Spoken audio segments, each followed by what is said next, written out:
Dewa medis terkuat. Bab 359. Kalian. Kenapa kalian memanggilku? Pada saat ini, nada bicara Telius dan aura yang dipancarkannya bukan lagi miliknya sendiri, melainkan makhluk lain, makhluk yang berbeda dari dunia ini. Paus dan yang lainnya membungkuk dalam-dalam di udara dan berkata, Dewa yang terhormat, kami telah bertemu dengan seorang pria kuat dari timur. Kekuatannya terlalu kuat. Kami sama sekali bukan tandingannya. Karena itu, kami harus meminta bantuanmu. Kuat. Terius menunduk ke tanah dan melihat sosok Xiao Chen sekilas. Sosok Xiao Chen sebenarnya tampak sangat biasa di antara orang-orang biasa, karena tidak seorang pun dapat dengan mudah merasakan keistimewaannya. Namun, seiring bertambahnya kekuatannya, perasaannya terhadap Xiao Chen pun berangsur-angsur menguat. Pada saat ini, Telius jelas seperti ini. Dia menyipitkan matanya sedikit. Ya, dia memang orang yang tidak terduga. Di usianya yang ke-27, dia sudah mencapai alam dewa. Dengan bakat seperti itu, dia juga seorang jenius yang layak mendapat perhatian di alam atas. Paus dan yang lainnya tidak dapat menahan diri untuk tidak mencerahkan mata mereka. Sangat bagus. Terius sudah bisa melihat usia dan kekuatan Xiao Chen secara sekilas, yang cukup untuk membuktikan bahwa ia memiliki kemampuan untuk membunuh Xiao Chen. Pada saat ini, semua orang yang hadir tidak dapat menahan rasa gembira. Seperti yang diharapkan, tahta suci cahaya selalu menjadi entitas paling kuat di Eropa Barat. Menghadapi Xiao Chen, yang tidak seorang pun berani menantangnya dengan mudah, tahta suci cahaya hanya membutuhkan panggilan untuk menghadapinya. Dengan kekuatan seperti itu, siapakah yang dapat menandinginya? Namun saat ini, tidak ada yang menyangka bahwa Terius tidak mengambil tindakan terhadap Xiao Chen, tetapi malah mengundangnya. Manusia, kau sangat berbakat, tetapi bakatmu agak terbuang sia-sia di dunia ini. Apakah kau bersedia datang ke alam atas? Aku bersedia menjadi pemandumu dan membiarkanmu menyembahku sebagai gurumu. Mulai sekarang, aku akan menuntunmu ke dunia luas yang belum pernah kau lihat sebelumnya. Bagaimana menurutmu? Ketika kata-kata ini diucapkan, semua orang yang hadir terkejut. Apa? Dewa ini tidak ingin berurusan dengan Xiao Chen, tetapi ingin menerimanya sebagai muridnya. Jika begitu, berarti mereka baru saja melawan Xiao Chen. Lalu, bukankah sekarang mereka sedang melawan dewa ini? Pada saat ini, semua orang mulai gemetar, dengan ketakutan dan keputusasaan di wajah mereka. Tak seorang pun menduga bahwa Tuhan akan tiba-tiba melakukan hal ini. Ini mengerikan. Tindakan memutus sumber masalah ini membuat semua orang yang hadir lengah. Namun, tepat setelah itu, Xiao Chen berbicara dengan tenang. Menjadi tuanku, apakah kau layak? Begitu kata-kata ini diucapkan, semua orang tidak dapat menahan napas lega, dan bahkan mulai bersukacita. Dasar bodoh. Tuhan mampu memberimu kesempatan untuk menyembahnya sebagai Tuanmu. Ini hanyalah rasa hormat yang telah Anda peroleh dalam 10 kehidupan Anda. Kamu begitu baiknya, kamu bahkan tidak menghargainya. Dan alangkah baiknya kalau dia tidak menghargainya, tetapi dia malah mengejek Tuhan. Hahaha. Kali ini, kamu mendatangkan bencana pada dirimu sendiri. Itu bukan salah kami. Hahaha. Semua orang begitu bangga dalam hati mereka hingga mereka hampir ingin menyanyikan beberapa lagu. Mari kita rayakan momen ini, kebodohan Xiao Chen. Seperti yang diduga, setelah mendengar kata-katanya, aura di sekitar Terius tiba-tiba berubah, menjadi sangat ganas dan mengerikan. Kamu benar-benar mencari kematian. Bising. Xiao Chen membalas tanpa ampun, tidak mau repot-repot berbicara dengannya lagi, dan langsung meninjunya. Ada sedikit rasa jijik di mata Terius. Orang bodoh. Jangan berpikir kau bisa melawanku hanya karena kau punya kualifikasi. Kau masih jauh dari mampu melawanku. Setelah dia selesai berbicara, dia melakukan hal yang sama, meraih udara dengan tangannya yang besar, dan energi spiritual yang besar menekan kepalanya. Semua orang bersemangat. Dewa tertinggi akhirnya akan bertindak. Xiao Chen ditakdirkan mati kali ini. Hahaha, kita menang. Kita menang. Paus dan yang lainnya tampak gembira dan berseri-seri di mata mereka. Selama mereka memenangkan pertempuran ini dan membunuh Xiao Chen, tahta suci cahaya mereka akan sekali lagi meningkatkan keagungannya. Selain itu, Eropa Barat baru saja kehilangan beberapa jenderal yang berkuasa. Raja Arthur terluka parah dan Dewa Serigala meninggal. Jika pamor tahta suci cahaya mencapai puncaknya dan terus mengobarkan api, maka di masa depan, seluruh Eropa Barat akan sepenuhnya menjadi milik tahta suci cahaya. Pada saat sudut mulut mereka sedikit terangkat, kekuatan Xiao Chen akhirnya bertabrakan dengan kekuatan Terius.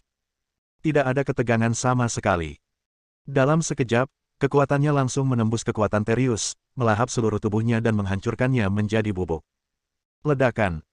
Gerakan itu terus berlanjut dengan kekuatan yang tak tertahankan, menuju langsung ke langit, dan langsung membuat lubang besar di langit saat itu juga. Awan hitam di langit menghilang dalam sekejap, dan matahari pun bersinar terik, menyinari wajah semua orang yang membeku. Tuhan! Dewa yang baru saja dipanggil. Sebelum Anda dapat melepaskan gerakan hebat, dia hancur berkeping-keping oleh pukulan Xiao Chen. Ya Tuhan, apakah kamu bercanda? Anda tidak bisa memainkannya seperti ini, kan? Orang sekuat itu bahkan bisa mengalahkan Tuhan. Siapa yang dapat menahan ini? Dongfang Zhenjian dan yang lainnya begitu kagum pada Xiao Chen hingga mereka tak bersujud di hadapannya. Yang kuat, kuat. Xiao Chen benar-benar pria yang kuat. Merupakan suatu berkah bagi seluruh negeri Yan karena memiliki pria sekuat dia. Xiao Chen perlahan menarik tinjunya, wajahnya tenang. Seolah-olah dia baru saja membunuh seorang Master Super, tetapi baginya, itu tidak berarti apa-apa. Lupakan saja, kalian sebaiknya berkumpul saja. Aku akan membereskannya bersama-sama agar kalian tidak membuang-buang waktuku. Wajah semua orang tidak bisa menahan diri untuk tidak berkedut hebat, tetapi tidak ada seorang pun yang berani melangkah maju. Apakah kamu bercanda? Bahkan Tuhan pun tidak dapat menahan salah satu serangannya. Apa yang dapat mereka lakukan jika mereka pergi ke sana? Saya kira masih belum cukup untuk memberi seseorang tamparan di wajah. Melihat semua orang tidak bergerak, Xiao Chen berkata dengan dingin lagi. Karena kalian tidak datang, aku akan pergi ke sana sendiri. Aku tidak akan memberi kalian waktu lagi. Begitu kata-kata itu diucapkan, semua orang gemetar ketakutan. Sang penyihir hitam agung, Sansten, langsung berlutut di tanah. Tuan Xiao Chen yang terhormat, saya telah memutuskan untuk menyerah. Mulai sekarang, Anda adalah tuan saya. Saya bersedia menjadi pelayan Anda yang paling setia. Tolong jangan bunuh saya.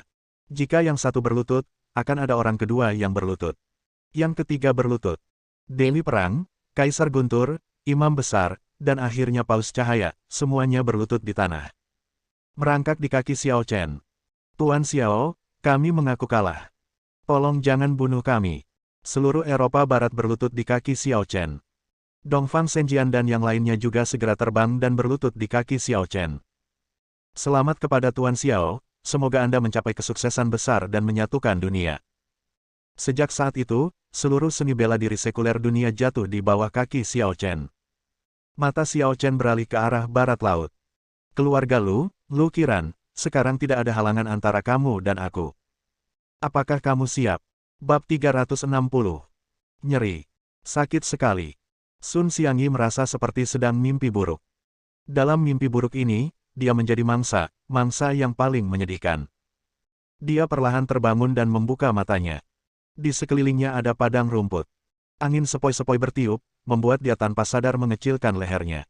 Dia tiba-tiba menemukan bahwa yang dikenakannya adalah jubah mandi hotel. Wajah Sun Xiangyi menjadi pucat dan dia tiba-tiba teringat sesuatu. Sialan kau bajingan. Beraninya kau melakukan ini padaku. Aku tidak akan pernah memaafkanmu.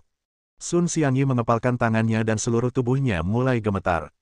Dua niat membunuh yang dahsyat terpancar dari matanya, dan cahaya dingin itu bagaikan pisau, membuat suhu di sekitarnya yang sudah dingin turun beberapa derajat dalam sekejap mata.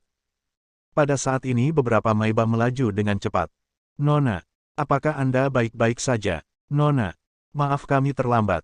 Sun Xiangyi berdiri, mengayunkan tangannya dan menamparkan pengawalnya beberapa kali. Sampah. Kalian semua sampah. Aku tidak tahu apa gunanya aku bagi kalian. Kalian benar-benar membiarkanku dipermalukan seperti ini. Beraninya kalian, sekelompok anjing dan budak, datang menemuiku. Kenapa kalian tidak bunuh diri saja untuk meminta maaf? Semua orang begitu ketakutan hingga mereka berlutut di tanah. Nona, maafkan saya, orang itu terlalu kuat. Kami tidak punya cara untuk mengalahkannya. Jadi kami dikalahkan olehnya dalam waktu singkat. Kami tidak bermaksud melakukan itu. Nona, mohon maafkan kami. Sun Xiangyi mengepalkan tangannya erat-erat, kukunya menancap dalam di telapak tangannya. Berapa banyak orang yang tahu tentang ini? Melaporkan kepada Nona muda, tidak banyak orang yang tahu tentang hal itu. Hanya Xiao Chen dan orang-orang yang melakukan hal-hal buruk kepada Nona muda. Kita akhiri masalah ini dulu. Pernikahanku dengan Kiran akan dilaksanakan akhir bulan ini. Sebelum itu, tidak seorang pun boleh memberitahu siapapun tentang ini. Kalau tidak, aku tidak keberatan melemparkan seluruh keluarganya ke dalam air dan menenggelamkan mereka. Jangan khawatir, Nona. Kami tahu segalanya. Setelah menarik napas dalam-dalam, Sun Xiangyi masuk ke dalam mobil. Dia ingin meninggalkan tempat ini. Jauhi tempat mengerikan ini selamanya. Ketika dia mendapat kesempatan di masa depan, dia akan kembali dan membalaskan dendamnya. Pada saat ini, dia tiba-tiba merasa sangat beruntung karena dia dan Lukiran telah menjadi suami istri. Sekarang, tidak peduli betapa mencurigakannya Lukiran, dia tidak perlu takut. Pria bernama Xiao itu, tunggu saja aku. Suatu hari, aku akan mencabik-cabik wajahmu dengan tanganku sendiri. Jiang Bei, di pemakaman keluarga Xiao. Xiao Chen, Liu Yunxuan, dan Xiao Zi semuanya telah tiba.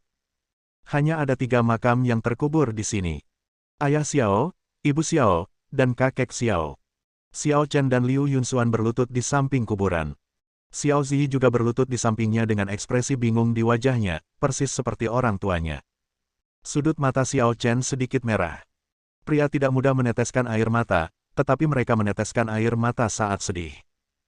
Kalau saja binatang buas bernama Lukiran itu tidak tiba-tiba muncul 5 tahun yang lalu, orang tuanya tidak akan terbaring di tempat ini, melainkan akan bermain-main dengan Xiao Zi, kan? Setiap kali Xiao Chen memikirkan malam itu, hatinya terasa sakit seperti tertusuk pisau.